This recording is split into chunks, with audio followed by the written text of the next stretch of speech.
Okay. Welcome in the Goethe Institute Amsterdam at our second lunch talk, Germany 30 years after reunification. My name is Mikko Fritze and I'm the director of the Goethe Institute in the Netherlands, the German Cultural Institute. And I'm very happy to greet you as well on behalf of our partners, the Duitsland Institute or German Institute at the University of Amsterdam and the German Embassy in Den Haag. This is one of a long row of cultural events Germany is arranging during its actual presidency of the European Union. In this particular lunch talk series, we had on Tuesday already a very exciting talk with Udo Di Fabio, former judge on the Supreme Court of Germany and the well-known author and strong voice for the eastern part of Germany, Jana Hensel. You can still watch that talk on the same channel, and I strongly recommend it to you. It's really worth it. Today's theme is Germany and Europe, new challenges in a multipolar world. We, me and Sophie Derkzen, the moderator, are here at this or in this beautiful town zaal of the Goethe Institute here in Amsterdam, but all our guests, they are online. It's really a pity that we can't have you here around us, and I really hope the digital will not exclusively become the new normal. So I hope we, in the very soon future, can meet again analog ways. So let me welcome our guests. We are really happy to host here three distinguished guests. The first is, or one of the three, not the first, is Daniela Schwarzer. She's director of the Deutsche Gesellschaft für Auswärtige Politik Berlin, so the German Society for Foreign Policy, if I translate that right. She is an internationally well-known European analyst who was awarded research fellowships at the renowned university as Johns Hopkins and Harvard. She was an advisor to both Polish as well as the French EU presidency, and she's an editor and correspondent for the Financial Times Germany, Deutschland. She's often a guest in talk shows and interviewed in the newspapers, a voice to listen to. There's Luuk van Middelaar, an historian and philosopher who worked as an advisor as well and a text writer of politicians such as Frits Blockestein and Herman van Rompuy. I hope I pronounced that right.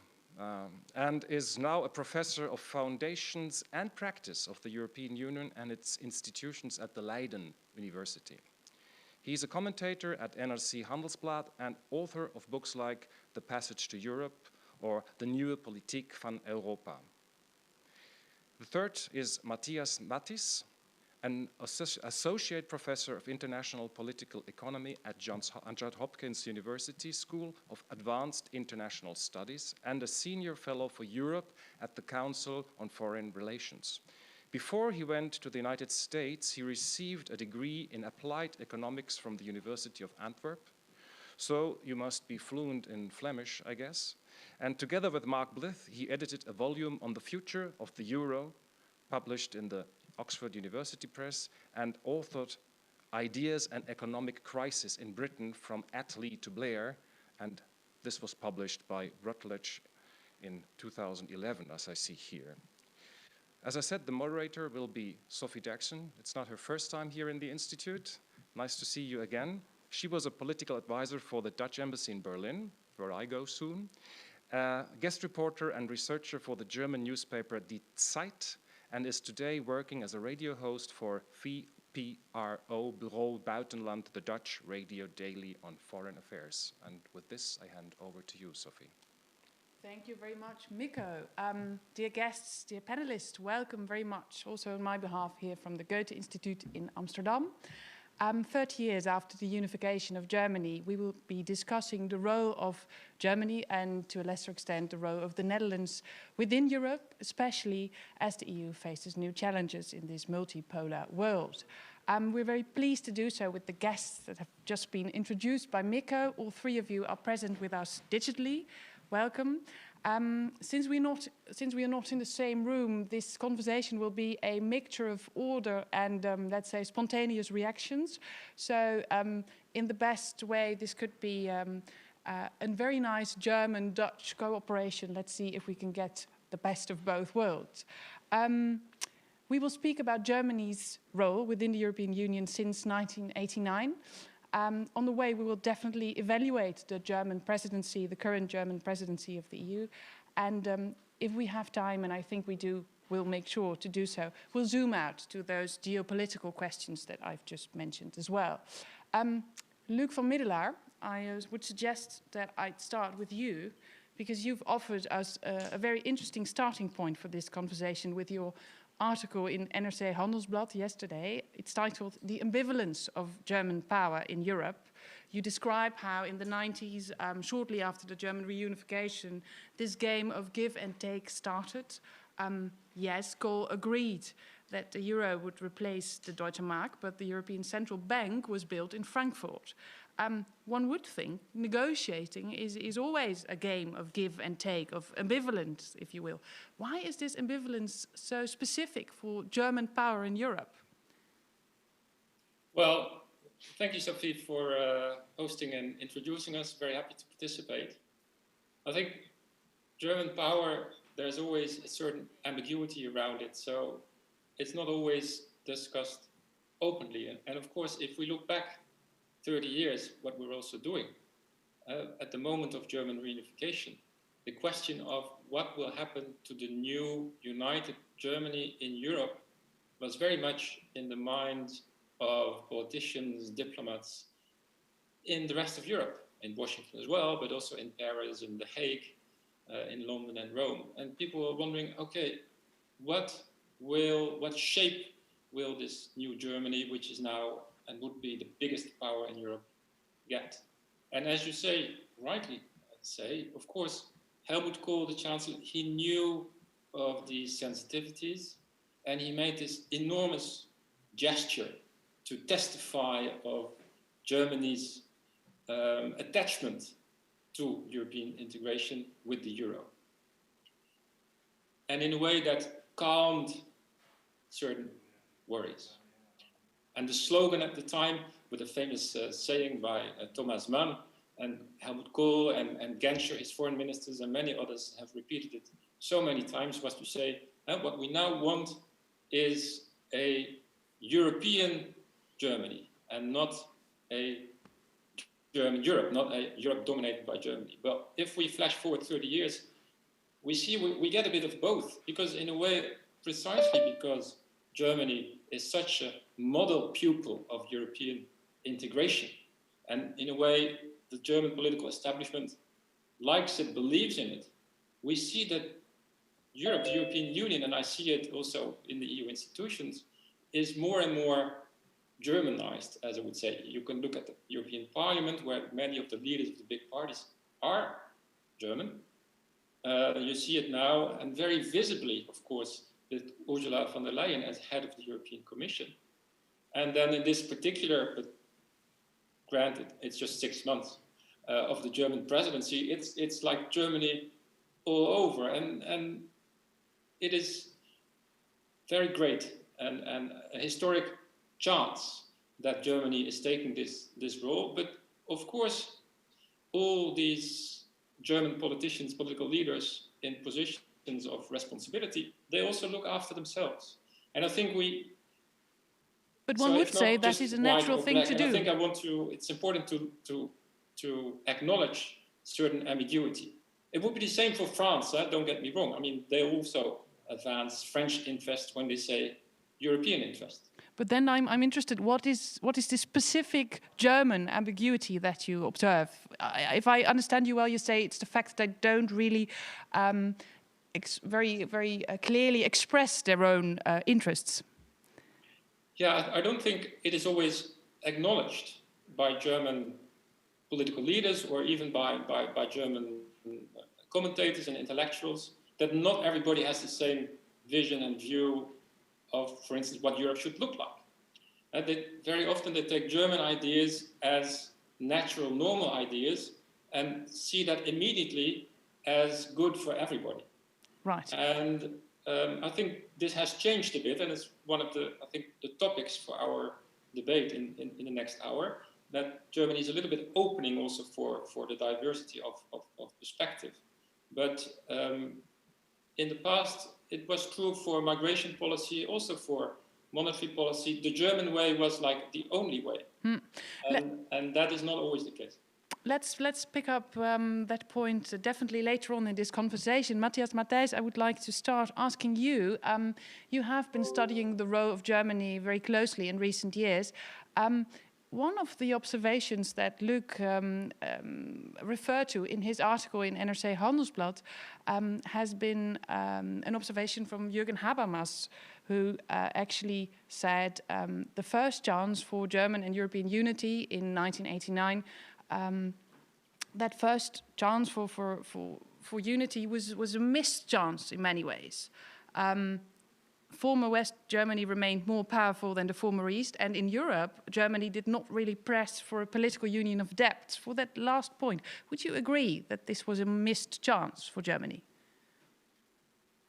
I mean, there's an ideal world and then there's the real world, right? I don't think it was really realistic to expect Germany to immediately embark on political union, right? I mean, I think Kohl at the time stayed deliberately vague about this, but I think definitely had in mind, you know, certain political structures that would go along with a kind of economic and monetary union, right? And so in many ways, I think we all know the story of the euro is that it was never really an EMU, right? It was an MU. It had a monetary union, and we're now slowly building the economic parts of that economic and monetary union, and it's going step by step.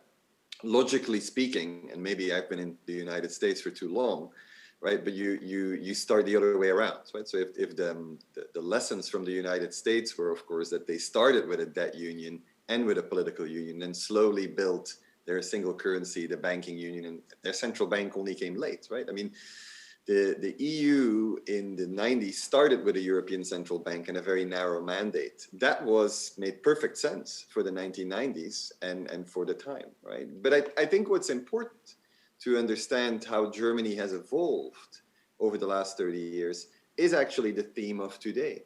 The reunification of Germany, the shadow of reunification very much was that West Germany sent an enormous amount of money to East Germany, right? Reunification wasn't financed through increased taxation on the West. That would have been politically suicidal. It was financed through debt, right? By higher German interest rates that attracted foreign capital, that kept inflation low. And of course, Kohl promised famously Blumenden Landschaften, right? That the East German standards of living were going to quickly catch up to Western standards of living. And of course, they have been, by any standard, tremendously successful. That being said, we all know East Germany still lags behind the West in many indicators, socio-economic and so on. So the problem of the timing of the Euro crisis in many ways was that, well, Germany had already done this kind of tremendous investment in the East. They had seen this movie before. So to kind of ask Germany to do this all over again for Southern Europe in 2010, I think that was very much a stretch. And the other point I think that was important in 2010, 2012 is the timing of Gerhard Schröder's structural reforms. So Germany had gone through a very difficult period in the early 2000s. I think Daniela and Luuk will remember this. In the early 2000s, there were thousands, maybe not thousands, hundreds of graduate students studying why Germany couldn't reform. What was it about German political economy and the sick man of Europe that they couldn't do this? Well, 10 years later, they were the Export Weltmeister, right? And suddenly Germany, everybody was studying what was so successful about Germany, and everybody wanted to be like Germany. So we've kind of come a very long way since reunification. And we're not even to today now, which, you know, where German thinking has shifted further. Let's shift to today. I mean, in your publications, you were very critical about Germany's role as an enforcer of rules during the sovereign debt crisis. So one would expect that you are much more enthusiastic about the current German EU policy and maybe even surprised.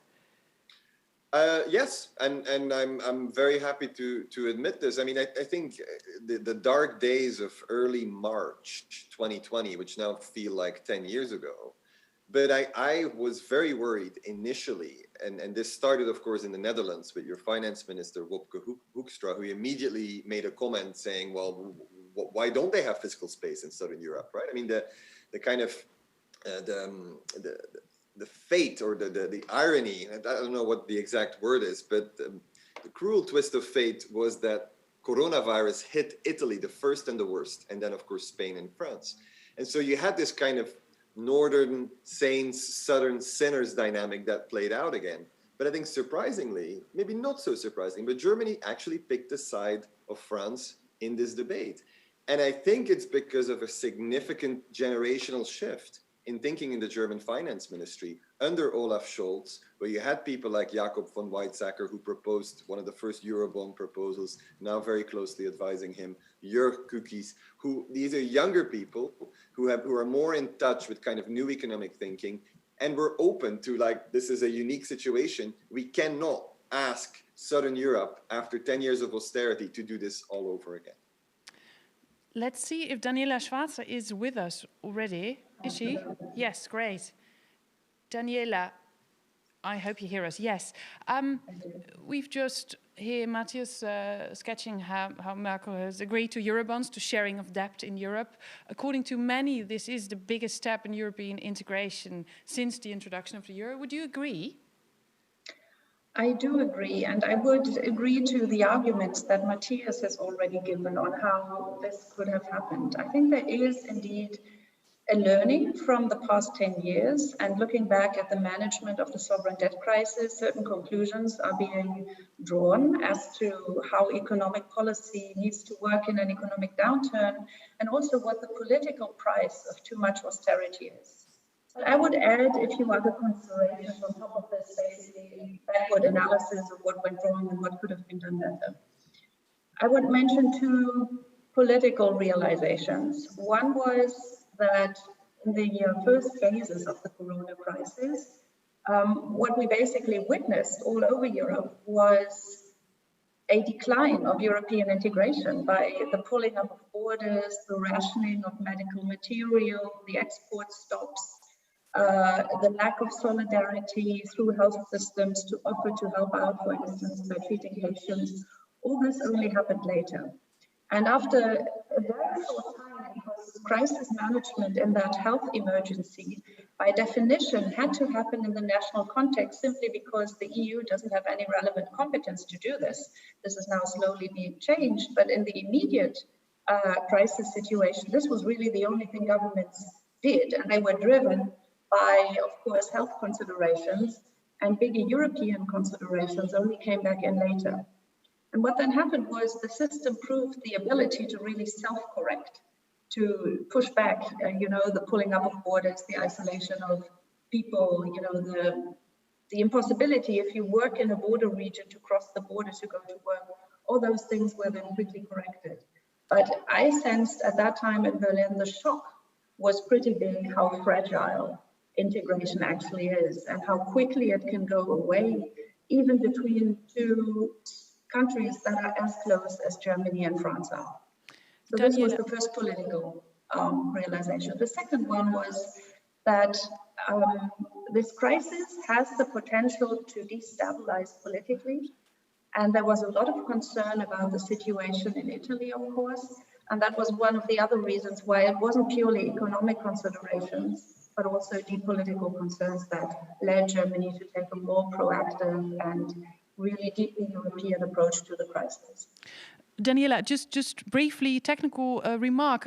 There is a lot of echo when you talk. So if you would have the possibility to move somewhere where you would have a little less echo, would be great for the talk. In order for you to do so, I'll switch back to Luuk van Middelaar. Following up on what you've just said and Daniela's analysis of what we've just heard. You said in the beginning, there's this self-interest for Germany. That's always a bit ambiguous. You wrote, Germany makes a noble gesture, yes, in paying very much to the Corona Rescue Fund, much more than it will receive. But at the same time, Germany is heavily supporting its own companies to a financial extent no one else in Europe does and can do. What is at risk here when it's about this German interest in Europe that is absolutely there, though maybe not expressed very specifically? Well, I think the risk was, and I also think that Chancellor Merkel has seen that risk from the start, is that not only southern countries like Italy and Spain were hit harshest by the pandemic and public health, etc., but that also their economies would be hit most. And she realized that Germany, having had rather sound budgetary policies, perhaps overtly so, Matthias and others would argue, but in any case, they had a lot of money to spend and to invest in their own companies. And the facts which I was referring to are really striking. That is that of all the state aid national governments have handed out to their companies all across the European Union, it's about 3 trillion euros, 58% comes from German government to German companies. So that is, and I think Frau Merkel was aware of this, and that is one of the reasons, the economic realization, which Daniela also stressed, that she was rather forthcoming in the pandemic corona funds, in the emergency funds that have been discussed. And that is, so I'm not critical, but again, I'm stressing the ambiguity, because Merkel was realizing that, of course, in Italy and Spain, they also see how much money Germany has to spend on its own companies, and that after the disaster of the pandemic, of the COVID crisis, you would add, in a way, sort of false competition and German competition, out-competing German and Italian companies. So you would have one problem after the other. She realized that, and she shifted the German position for economic and political reasons. And I think this came, perhaps briefly about the Netherlands, if you want, came as a big surprise to the government in The Hague. And you wrote that it should not have been a surprise for the Dutch. What does it tell you about the German-Dutch relation that it was a surprise to them, this tenure that Merkel made on sharing debt in Europe? Well, basically, if I zoom out a little bit, you can see that in every big European crisis,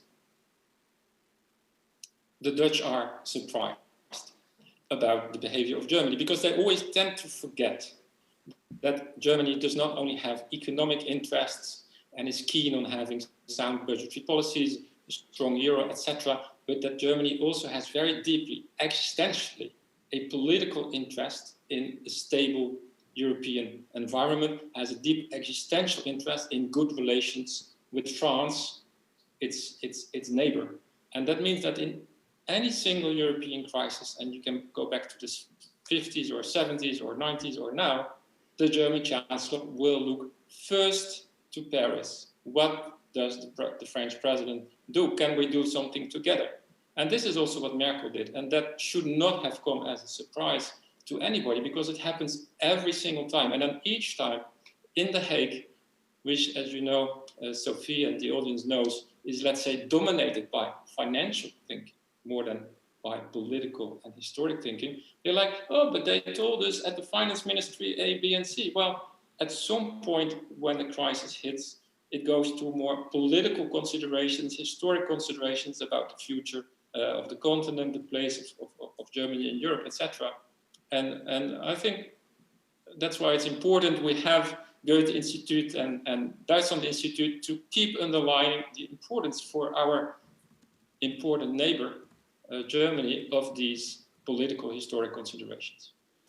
Matthias Matthijs, I would like to ask you, since you have described the roles of Germany in various crises before, how would you characterize the role Germany is playing now in this current pandemic, maybe economic crisis that's following up on it? How would you call it, what the Germans are doing? Yeah, I would call this much more benign leadership, right? I mean, I've written in the past favorably comparing the American response to the global financial crisis to Germany's response in the Euro crisis, where, I mean, it seemed to me leadership sometimes means breaking your own rules, right? Especially if it means for the greater good.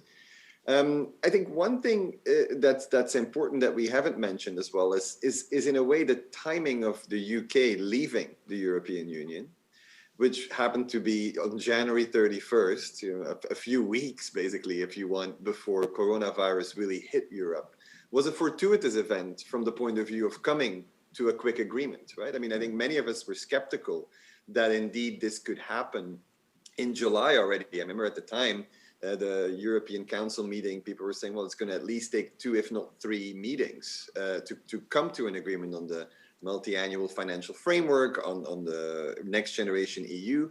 And I think Germany played a crucial role here, right? And so I think for the viewers in the Netherlands, what is striking, I think, is that the Dutch are kind of very quickly taking on the mantle of the British in previous negotiations, where they're constantly taking a very transactional approach. And again, for me, being Flemish, Belgian originally, I mean, we always looked up to the Dutch, right, as the kind of slightly more efficient, slightly more successful northern neighbor. It is surprising to see a kind of founding member of European integration. I mean, acting up is maybe not the word, but at least being very difficult in these negotiations and taking a very kind of line of, well, we're putting in this much, we want this much out, we want rebates. I mean, this is very Mrs. Thatcher, I want my money back, right? But maybe it isn't that surprising for people who very closely have studied the Dutch role in European integration, that I think, as Luuk mentioned, right, the Dutch diplomacy has taken in the past maybe too much of financial and transactional approach. So I think the one thing I do want to say is that there was a lot of enthusiasm for this supposed Hamiltonian moment. I think that's too early to tell, because in the end, this is an extraordinary pandemic with extraordinary needs, especially for Southern Europe that relies on tourism and things like this that now are basically, from a demand point of view, severely limited.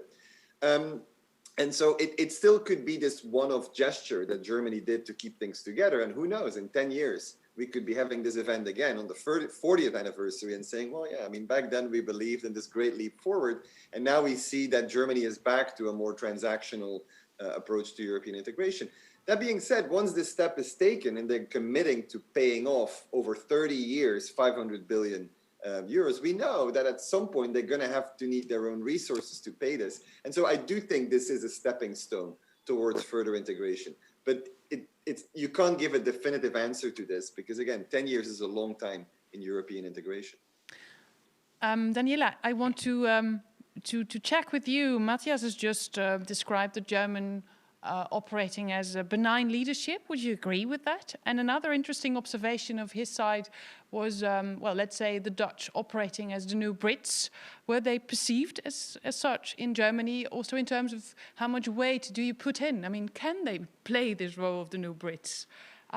So following up on the Dutch-German relationship, those two questions I drop with you and hoping that the echo will be a bit less now. Well, this movement of grouping up against the Franco-German couple goes back further in time than just the reaction to the Franco-German initiative on the recovery fund. Something formed that calls itself the Hanseatic League, which is basically a group of northern, northwestern, but also some Baltic states, who basically all defend more or less economically liberal, market-oriented, more or less neoclassical lines of thought when it comes to economic policy and fiscal policy. And interestingly, this group formed technically before Brexit, but as soon as it was known that the UK was going to leave the European Union. So I see a clear line here. And yes, I think in the situation where France and Germany came forward with a proposal that at first sight seemed very un-German, a group of countries and led by the Netherlands indeed, but I guess some others hiding politically behind the position that the Dutch government took, they shaped up, and I guess, for instance, Poland in some ways was also sympathetic to some of the positions that were then defended. So if you look at the countries that are not Eurozone members, they of course regret the exit of the UK for that simple reason that their counterweight to the Eurozone, which looks as broadly led by Germany and France, is explicable. But then within the Eurozone, and here I come back to the Netherlands, it is of concern, of course, that the German position seems to have shifted. Now, with regards to the motives behind the German position here, benign leadership, yes, but also deep self-interest. And earlier on, I spoke about the political concerns that rose very quickly in March and April of this year. The deep concern about risks of political instability, in particular in Italy, but also in other core Eurozone member states. And I would have to include France here as well, because from a German perspective, the current French president is, of course, one of the best things that could have happened to Germany. He is a very pro-European president. Not that Germany or the German government shares all of his concrete proposals, but it is someone who at least takes a keen interest in Europe. But it's also someone who has built his whole presidency on a European narrative. And so the debate between France and Germany has been for quite some time now. Germany needs to help France and the Franco-German couple deliver. And for too long has been hesitant and has really not responded to the proposals that the French president has made. And so, taking all of this together, the Franco-German initiative, I would say, was deeply driven also by German self-interest to do something important for Europe and to safeguard what we have, but very consciously acknowledging that this is a first step in a series of other things that will follow. And here I pick up a thing that Matthias said on the Hamiltonian moment. You know, if you look at what happened with the Recovery Fund, this is not a Hamiltonian moment. But if you look at the path dependency that this creates, the things that have to follow, and in particular, the paying back of the money that was raised in the markets, this money has to come from somewhere. And if I judge the situation politically, I would say it is highly unlikely that this happens through national contributions to the EU. The politically more likely and economically, by the way, more reasonable way is to introduce own resources, in other words, EU taxes. And those, of course, have to be smartly designed, but there are quite a few interesting proposals on the table which are pretty much in line with the EU's priority at the moment, essentially linked to the idea of making huge efforts to fight climate change, but then also to help Europe gain more strength in the field of digitization. So some of the taxes that are on the table in the discussion really serve those two purposes as well. Daniela, I would suggest that let's take a closer look at the political figures in this role play that you've just sketched. And I'd like to go to Luuk van Middelaar again, because you, Luuk, you sketched how you see a parallel between the triangle Mitterrand, Kohl and Delors, and Macron, Merkel, von der Leyen nowadays. But you say there is a clear shift of power from France to Germany because of the figure von der Leyen being the chair of the Commission. What are the consequences of that shift, in your opinion, reacting as well on what Daniela has just described?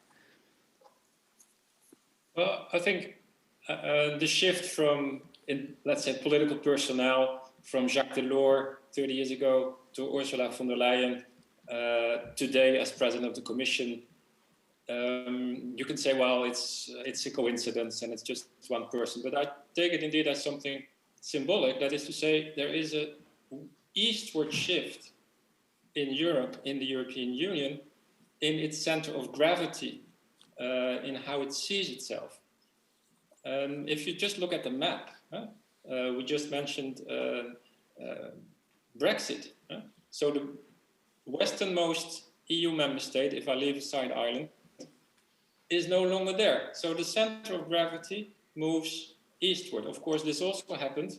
We're here celebrating 30 years of German reunification. It started happening when the Iron Curtain came down, when the Wall of Berlin fell. Enlargement with Eastern Germany first, and then with about 10 other Eastern European countries. So Europe is moving eastward, which means that France, which used to be central, also geographically, in the 1980s. Spain and Portugal joined, Italy, Germany, and the UK were big neighbors around France. Jacques Delors was heading the commission in Brussels. They were very happy, the French, and they're still, well, we're not talking about France today, but in France, they're still nostalgic in a way for this, what they call in French, l'Europe des 12, at the days of 12 EU members. And now we are at 27, and Germany, perhaps Austria, pretty much the center of this. And it also means it's a change for Western European nations, France, Belgium, they feel perhaps less, the Netherlands clearly do, that they feel less at home in this new European Union. It's a fact of life, its history has got us there.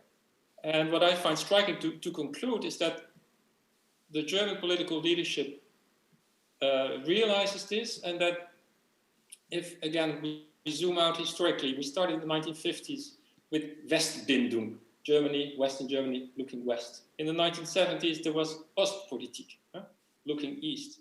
And if I pick up what Daniela and Matthias were discussing in how Merkel and Berlin look at Italy and Spain, we could say maybe we now enter a phase of Südpolitik. I just throw it in, but as a new phase of Germany realizing it needs to bring in Southern Europe as well as part, really, not as just weaker brothers, but as really part of the Union as it is. And that has to do, of course, with other wider geopolitical changes as well. Matthias, would you agree with that description? We're entering an era of Südpolitik. I like the term.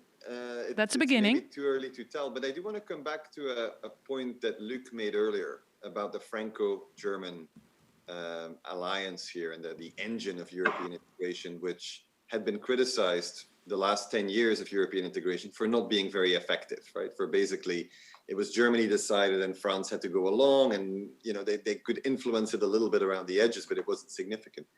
If you look at the Franco-German proposal that was announced jointly by Merkel and Macron, it had 4 points. Everybody was focused on point number 2, because that was the 500 billion euros that talked about a recovery fund, that talked about grants rather than loans, right, that had to be paid back. So it was grants that were going to be jointly financed and jointly paid back at some point through a mix of solidarity. But the 3 other points are very French, are very Gaullist even. So I always say it's not Hamilton, it's de Gaulle that's making a comeback here, because they talk about, the first one was about sovereignty in healthcare, in pharmaceuticals. The third one, I believe, was about the Green New Deal and digital. And then the fourth was about a European industrial policy. But this is a shift that's been underway in France and Germany for the last few years. And that's maybe something that can get us into the Europe and Germany in a broader world, because Europe and European elites have slowly started to realize that with China doing industrial policy at a large scale, with a kind of more hostile or openly skeptical US president, Trump, and we'll see if he gets another 4 years or not very soon, also doing industrial policy, Europe cannot compete with this if they have 27 member states and a very strict competition policy.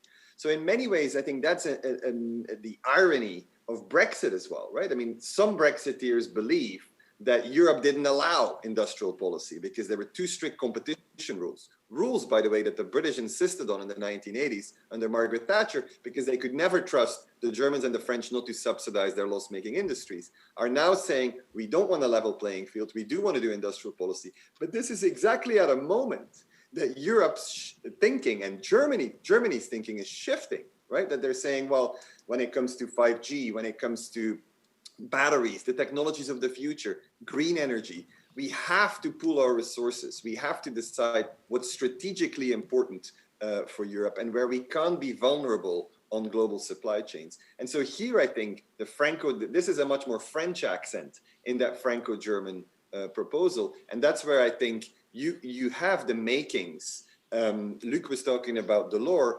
The 1980s were a great new paradigm for Europe, right? It was a kind of neoliberal, competitive, the market was going to bring Europe, the single market was going to make Europe and the single currency. Now I think EU sovereignty, or what Charles Michel calls open strategic autonomy, could be that new kind of glue between European countries, especially in a world, as you mentioned, Sophie, a more multipolar world where competition is going to be harder. And yes, I think we're going to see more protectionism and less free trade.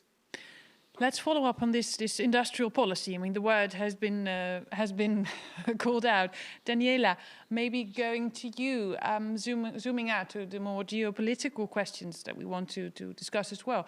I saw a publication recently from the ECFR titling "The Big Engine That Might: How France and Germany Can Build a Geopolitical Europe." What should they do in order to do so, in your perspective? And maybe you could also take China in there. Let me put that question in because China has been very, very high on the agenda in the German EU presidency, a much more robust stance towards China. So what is your idea? How should that engine build a geopolitical Europe? Let me start with China. So I think the striking thing over the past, not month, but actually I would say 1 to 2 years, is that the European perspective on China, and in particular also the German perspective on China, has become, I would say, far more realistic and has considerably changed in now characterizing China, yes, as a partner in many ways, an economic partner, but most of all as a competitor and as a systemic competitor. So this is not only, in quotation marks, economic competition, but we are in a situation where there's an outright systemic competition, which goes to the heart of our understanding of democracy, rule of law, protection of data, citizens' rights, and so on.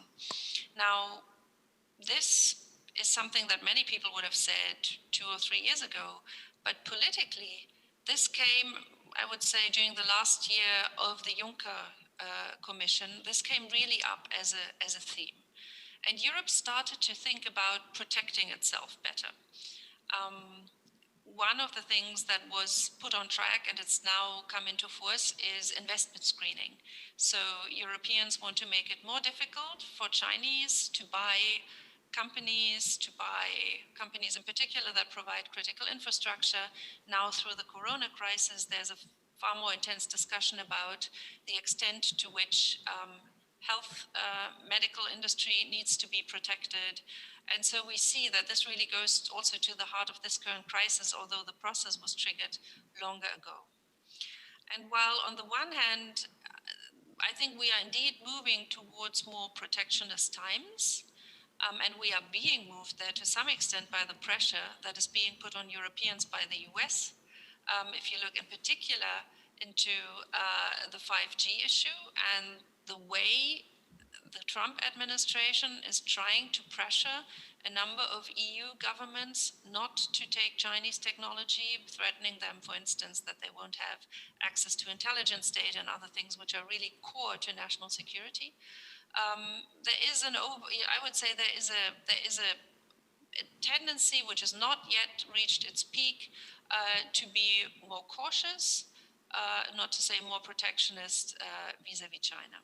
On the other hand, of course, there's a great interdependency, and we need China, and this is a German speaking here, we need China as a market, and we also need China as a partner, as an import partner also, really in some areas deeply integrated into German and European value chains.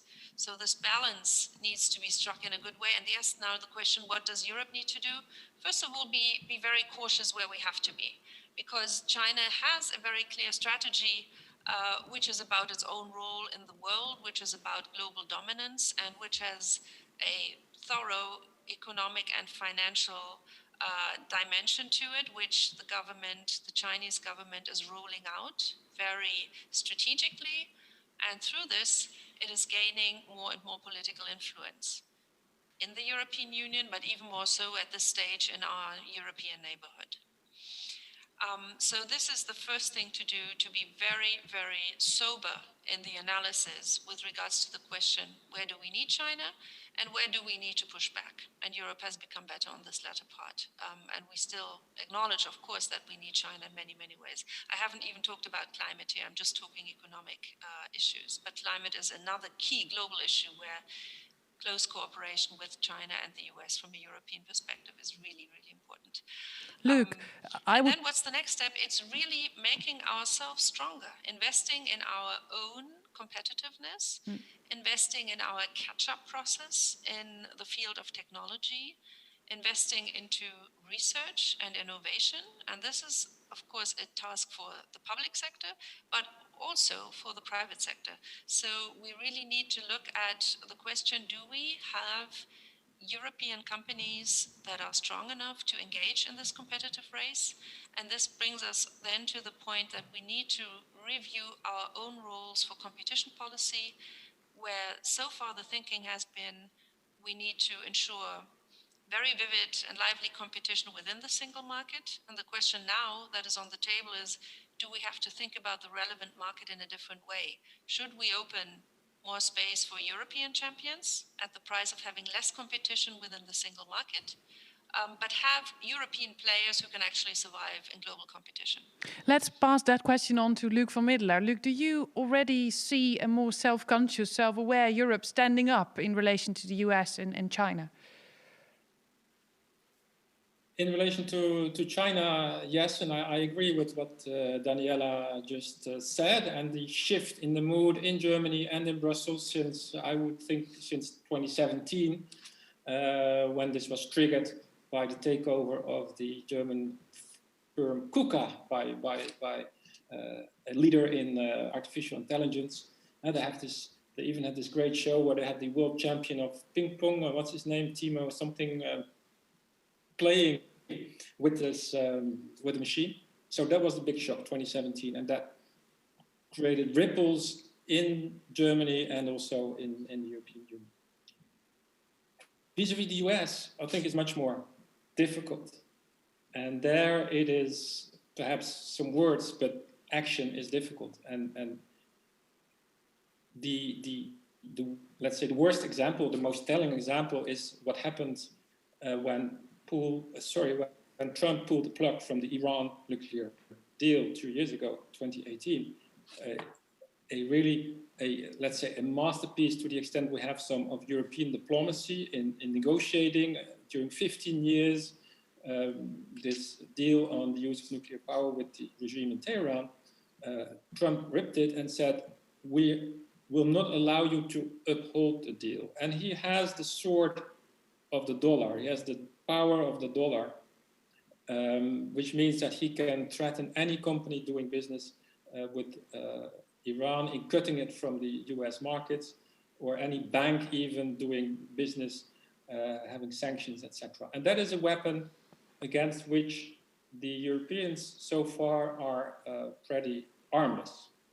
And it's one reason, and this links back to the discussion we had earlier on the pandemic and the corona funds and the role of the euro, that there is an urge, let's say, in policy circles in Brussels, in Paris, but now also in Berlin, that we need to strengthen the euro, not only as a monetary tool, but also as a geopolitical tool, as a tool of power. And of course, what has been decided in the past summer is potentially very important there.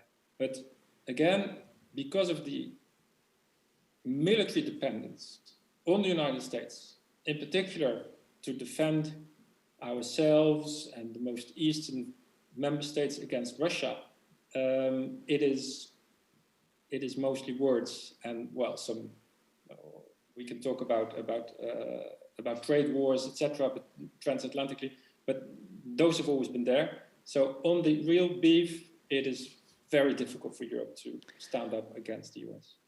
Matthias Matthijs, since you are in the US, or at least you're based there, what should be the European response under the leadership of Germany, at least for this year, towards the threats and challenges that Luuk has just sketched?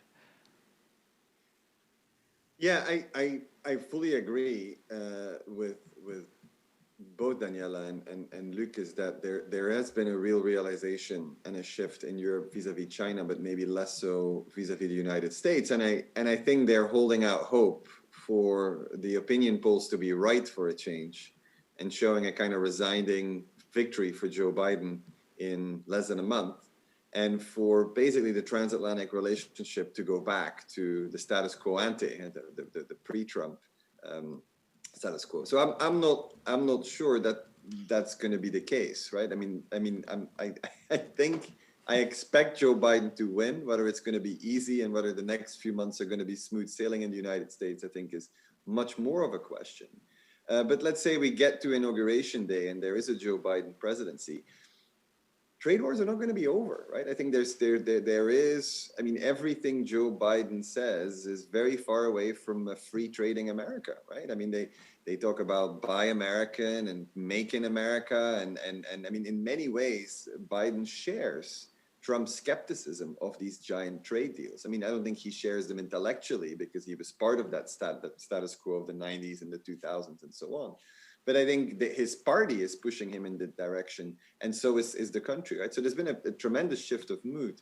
Where I think Europe will have problems is with the Hanseatic League that Daniela mentioned earlier, right? Because there is that's where you see the divisions in Europe still, is on this emerging concept of sovereignty or open strategic autonomy. Of course, the open was added to please the Hanseatic League, because they're very skeptical that, and this goes back to what Luuk said earlier about the more than 50% of all subsidies that have gone to German companies of all of Europe, is that they know that there are bigger countries that are much in a better position to do this, right, than smaller countries like the Netherlands, like Scandinavia, like, of course, the Baltic states of Latvia, Lithuania, and Estonia. And so here I think Europe will have to come up with a much stronger response, but that brings us back to the very old discussion of European defense, right? Now that Britain, the UK, has left the EU, but remains part of NATO, I imagine for the UK, NATO will become the cornerstone of its defense, right? Is the EU going to have its own pillar within NATO? Are they going to move away from NATO? I mean, I don't think any of these things are mutually incompatible. But for the EU to be able to do much of industrial policy, having its own defense industry more integrated, its own defense forces more pooled and so on, I think will be a tremendous help in being able to compete more effectively with China and the United States. But to sell this to a northern public that's still very much attached to its transatlantic alliance will be a much, much heavier lift, right? And it's also not something that we're going to see in the next few years. That being said, a Biden presidency will be a very big shift in tone. I think that the trade wars between the US and Europe will be over, right? The threats of tariffs on German cars and so on. I mean, that's something actually Antony Blinken, who's probably going to be his national security advisor if Biden is elected, has already said, right? I mean, that is not a priority. The focus will still be on China from the United States. So I think relations will improve, but it's not like there's going to be some great new era of economic cooperation there. I mean, in the end, the EU and the US are competitors from that point of view as well, right? And I think it's Trump that put his finger on that, and I don't think that's going to go away. Daniela Schwarzer, I'm shifting to you. Since we are entering the last, I would say, 10, 15 minutes of this conversation, you follow the day-to-day politics of Germany and the EU very well, including the German presidency of the EU. We are a bit further than halfway now. What is the hardest dossier for the coming months that we have not yet discussed and that you really like to bring onto the table for this conversation? Well, we have touched upon it, but I think the biggest thing, and it came onto the agenda basically with the start of the EU presidency, is really the implementation, or first of all the decision, but then the implementation of the so-called recovery fund linked to the EU budget. And now to raise an issue which we indeed haven't discussed yet, the question is how to spend the money, and whether this money should be, whether strings should be attached. And the big topic now under discussion is standards for rule of law and democracy, whether there should be conditionality, and the agreement is there should, but the way this should look like and how governments should actually be constrained to respect those fundamental principles which every single EU member state signed when they joined the European Union. This is now one of the most tricky topics. And some frame this as an East-West conflict, but I would say it is deeper and it has more importance than that, because the EU, indeed, when it introduced the procedures that are in the EU treaties to protect rule of law and democracy within the EU, it didn't foresee that the conflict goes as far as it actually does now. And our focus certainly at the moment is more on Hungary and on Poland than on anyone else. But the question is whether this moment can actually be used to introduce instruments and conditionality that would also maybe have an effect on other countries, that they continue to respect those principles. So I think this is something that is of a deep concern to the German government. And the German foreign minister has on various occasions, even before the start of the German EU presidency, emphasized how important these principles are for the EU, and that in principle they are not negotiable because they are part of the fundamental agreement to become part of this club. Yes. So that's one of the big things. And maybe other, we will use this one that fell off the agenda, which would have happened in September and would have then had consequences, is the big EU-China summit. And we briefly talked about China, so I don't want to come back to that, but I just want to say that one of the concerns of the German government was all the time, because it has certainly a close relationship with China, and the Chancellor personally has traveled there very regularly, so there are those ties which I spoke about earlier, but the German approach towards the China issue during its presidency was not to let the China issue or China divide the cohesion of the EU27, the political cohesion and so on. So as the full EU27 summit couldn't take place and there was just a phone call, this opportunity couldn't be grasped. But it continues to be a huge German concern in many, many ways to make sure that the EU27 hold together, and the relationship with China, but also with the US, and in particular after the elections, when we will see not very soon more clearly who is the US president. We may have to wait for some time, but devising a European strategy towards this new administration is also a big thing, which Germany can't lead as EU presidency because it will go well into the next year. But I'm convinced that the German government will take a strong role in trying to push forward a positive transatlantic agenda. Just briefly, because I'd like to invite the three of you to be a bit more brief in your answers in this last 15 minutes so that we can get to a certain closure. Following up on this point of rule of law, the rule of law mechanism that is part of the deal now, the Corona Rescue Fund, if you will. Luuk, Merkel must deal in this EU presidency with a very critical European Parliament, since you know Brussels very well. Do you have a heads up? Will she succeed in the negotiations with the European Parliament being so keen on this rule of law mechanism that should be implemented, especially considering Hungary and Poland, obviously? What are the consequences when the deal is not passed before the end of the year? Well, that's a very good question. I mean, the Parliament has changed. It's really more assertive than in the past. I mean, had you asked this to me 5 years ago, I would have said, well, they will back down in the end. Huh? But in the last year or so, we have seen that the Parliament really was not afraid to go beyond barking and also go into biting, for instance, in sending home a French designate commissioner, etc. So they might strike this down on the grounds of rule of law, because as a Parliament, of course, they feel that it's the future of democracy, of the Rechtsstaat, is really existential to what it means to be a Parliament. It will not have immediate dramatic consequences in the sense that they will find some stitch-up solutions so that the current budget will apply provisionally for a month or two into the next year. So, but of course, there are many, including in Southern Europe, waiting for the disbursements of these funds. And so that's going to be a rather tough game, a kind of chicken game of who is going to blink first. And at this point, I would not put my bets anywhere. I'm sorry. Matthias, let me ask you then. Carsten Bresky, analyst from ING DIBA, recently warned that a new European economical crisis could be looking when the deal is not passed in time. Would you agree? No, actually I don't. The one big thing we haven't mentioned in this conversation so far is the European Central Bank, right?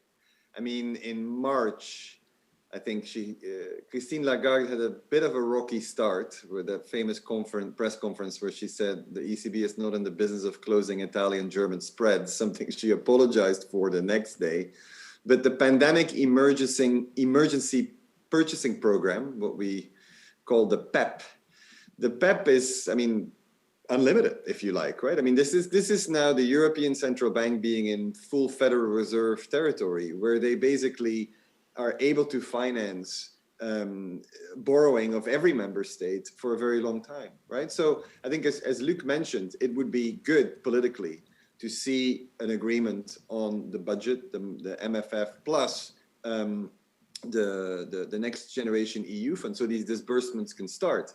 But it is a bridge financing issue in the end, right? I mean, it's not like Italy cannot borrow very cheaply right now on its own. It can. And so then when this money comes, this can be used to pay off some of its own debt. So that's where I'm not that worried.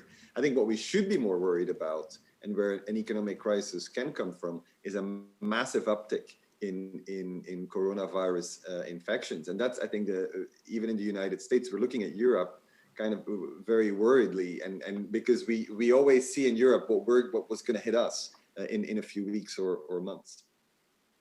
You mean in the States, I guess. Yes, in the United States. Yeah, Sorry, right. You told us to keep it short, so I'm going to keep it there. I immediately confused you.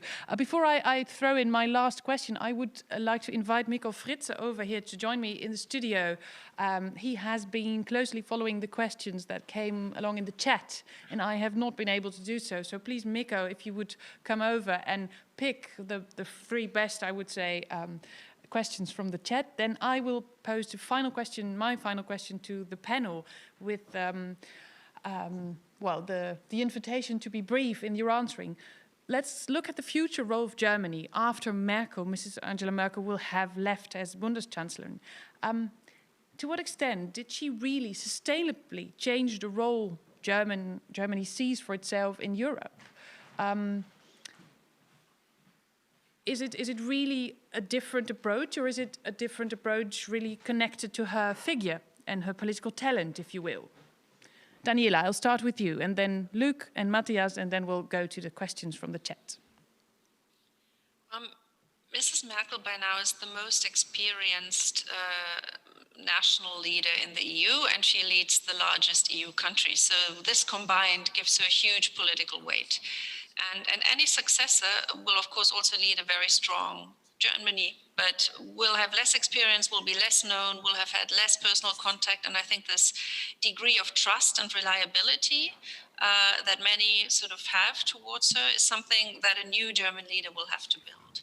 So, of course, it will be different when someone else comes in. But fundamentally, German interests remain stable. And that is, we need the single market for our economic model. We don't want to let go of that. We greatly benefit from the euro. This won't be changed, whoever comes into office. And Germany is an outward-looking country also with regard to world markets, because our economic model is based on exports. So I would think that there will be quite a lot of continuity if a new leader comes in, but definitely a different style. And maybe, let's say, one of the characteristics of the German Chancellor has always been a rather slow approach to wait and see and look at things as they happen and be more reactive than proactive, and then take very conscious and sometimes very strong decisions and really push them through. So there could be someone else who is more let's say, more quicker, who is maybe more in a Macron, not in a Macron style, because that's a very French style, but someone who really, you know, wants to take a lead on certain issues and acts more, let's say, upfront. That could happen and would be a continuity in that shift in German leadership, which we have been discussing over the past 30, but also in particular the past 10 years. Luuk van Middelaar, if one reads your opinion ads in NRC Handelsblad, there's much praise for Angela Merkel as a figure, I guess. You described in your book Alarms and Excursions that you say, okay, Europe needs politicians that very strongly defend their choices, moral choices, if needed. How do you evaluate the figure of Merkel and her, be it sustainable contribution to the German position in Europe? Because she's also criticized very oftenly for being a rather technical, a much more technical approach to policies. For example, by Jan Werner Müller from Princeton. So I'm curious, what would be your evaluation of Merkel? Well, I have seen and admired Merkel's leadership and the way she handled and dealt with the enormous crises that have engulfed Europe in the past decade. And she managed, in a way, to bridge. For a long time, she was focusing very much on bridging German public opinion and what was needed in Europe. And then a lot of critics said, well, she's doing too little and too late. But in the end, in the Euro crisis, she managed to overcome a certain number of obstacles from the point of view of Germany in order to save the euro. In the migration crisis, well, let's not go into that. It was a very specific moment, but there she also had indeed more this moral approach. And when Europe was faced with Brexit and Trump, it was Merkel who organized a united front. So I'm rather positive even before the last year and what she did in the pandemic. I think an important change now, or perhaps we may hope a legacy for the future, is how she shifts now her communication domestically in Germany. Because we in the Netherlands and in the rest of Europe are seeing Merkel already for 10 years as Mrs. Europe, basically.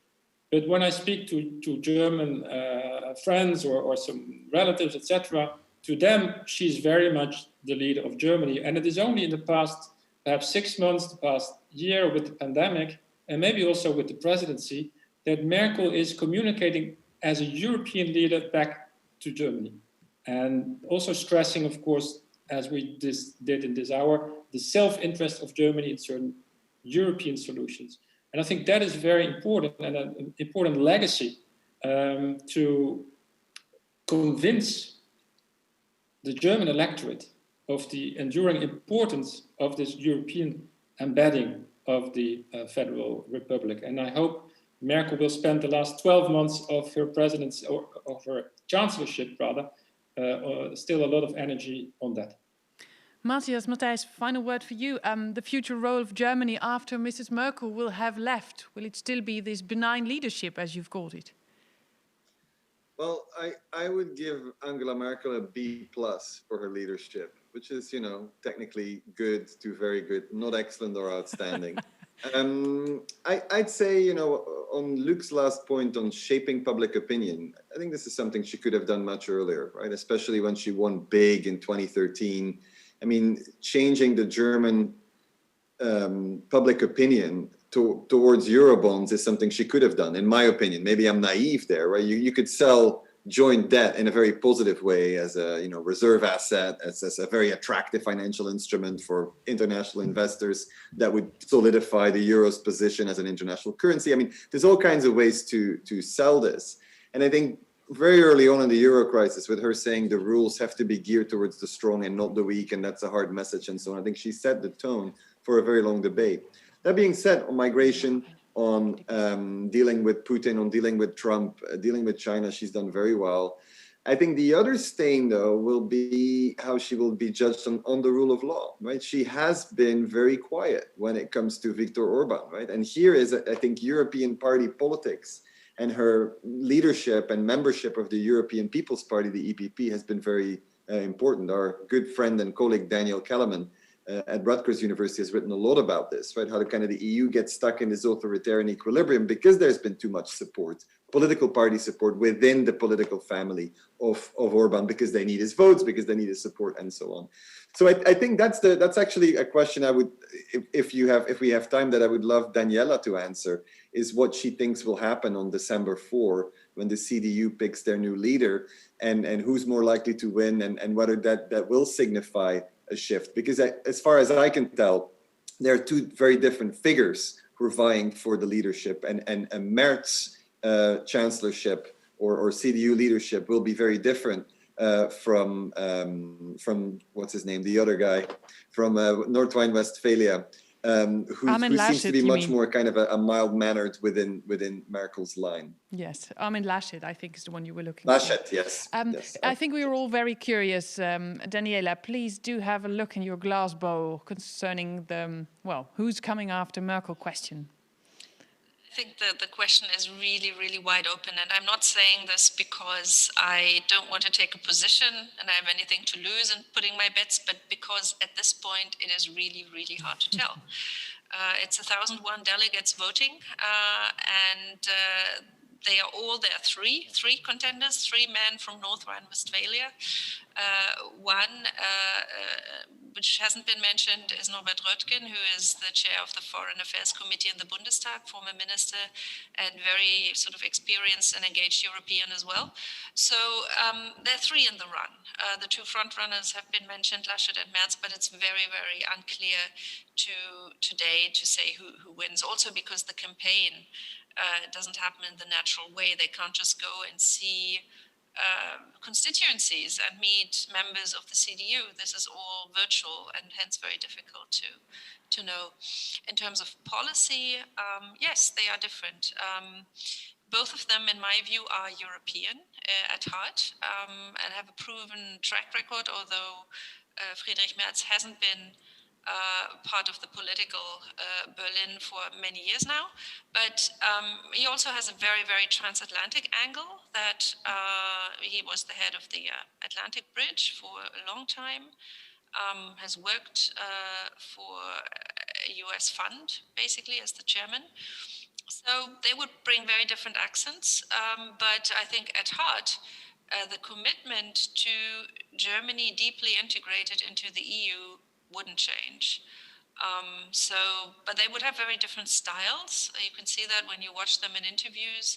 And that could, of course, as I think personality and the way you build trust with others matters, that can lead to new dynamics. But again, I'm coming back to what I said earlier, the fundamental interest of Germany to be deeply integrated into the EU won't change.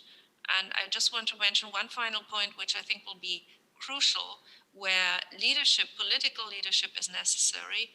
In particular, if we came to a situation where there's a Trump 2 term, that is, Germany really, really has to go into a deep debate with itself, but then also with Europeans on defense.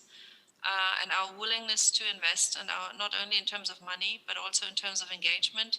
And that is a big, big task for the new chancellor. Thank you, Daniela, for your heads up on that difficult question. Mikkel Fritze, director of the Goethe Institute in Amsterdam, you have been closely looking at the chat for the last hour, a bit more. Is there one or maybe 2 questions that you really want to pose, from the audience that we have not yet discussed with the 4 of us? I think we should give the audience a chance to take part in it, even if there was something kind of final remarks already. But I think one question could be asked, and there's one at least that could be answered by all of you in your own way, and it's the following. How would you categorize the response to Brexit in Germany and in the Netherlands, and the difference between them, and where do these differences come from? Oh, wow, this is almost a PhD thesis, I guess, but let's see if we can get to a quick round of answers from the 3 of you. Good luck. Yes, right, start with, let's say we'll start with Luuk van Middelaar.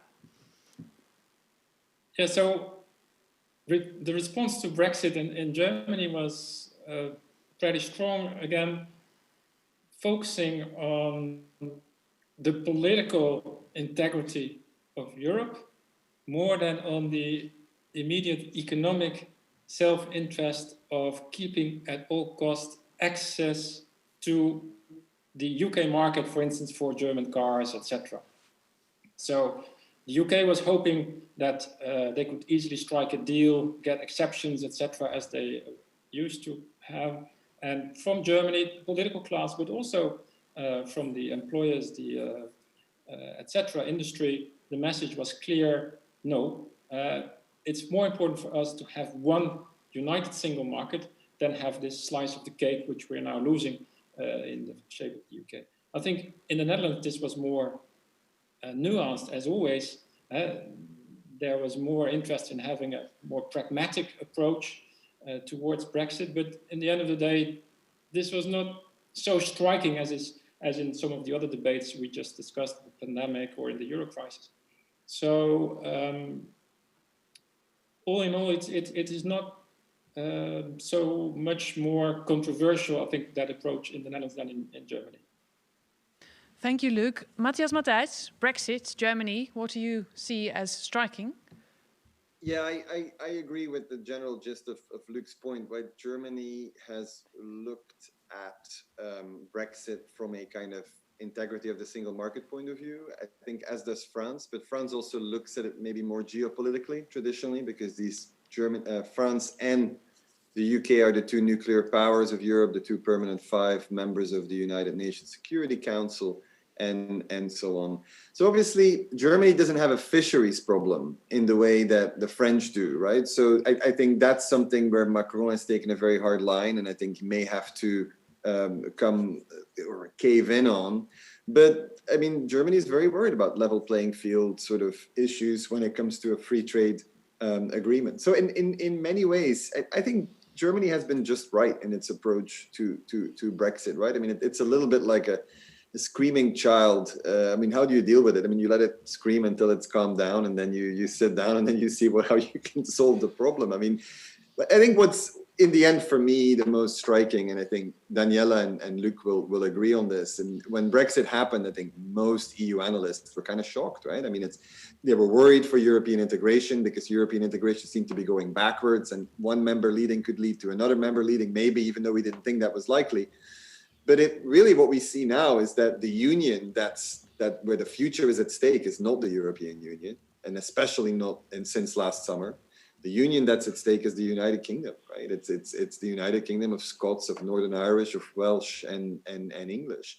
And the pressures, I think, that will be on this government starting in the spring, after, no deal or deal, but after they've left the single market and the customs union, will be enormous, right? And so I think what is amazing about Germany's leadership on this and the EU in general is just that they stuck together.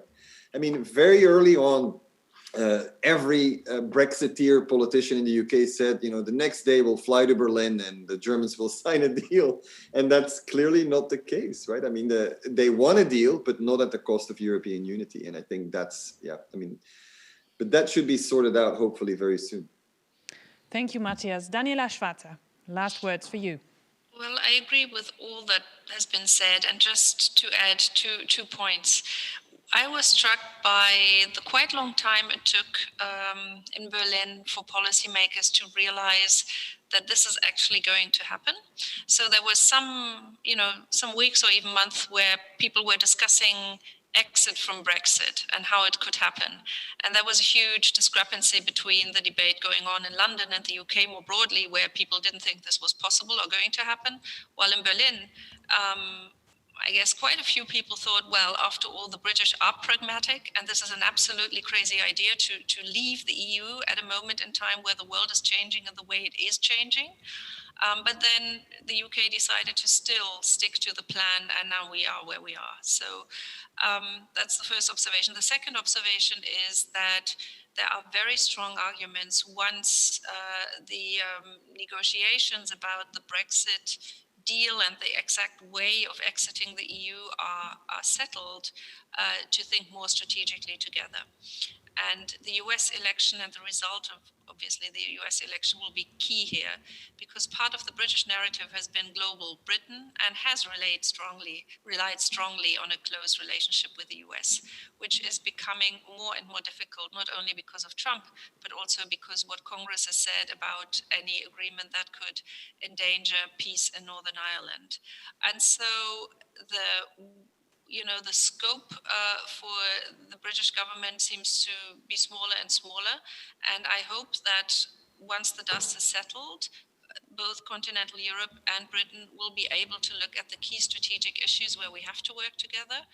They reach from, of course, economic and financial questions. Those are being negotiated right now, but then also to defense and security aspects and global governance key issues where I think they are aligned in terms of interests. So I hope we move towards those times very quickly and get into more constructive conversations than are currently happening. Once the dust has settled, as you put it. 30 years after the unification of Germany, we've discussed Germany's role in the EU, but also in the world. We want to thank the panel very much for being with us. Matthias Matthijs, Luuk van Middelaar, Daniela Schwarzer, and of course, many thanks to all of you watching us.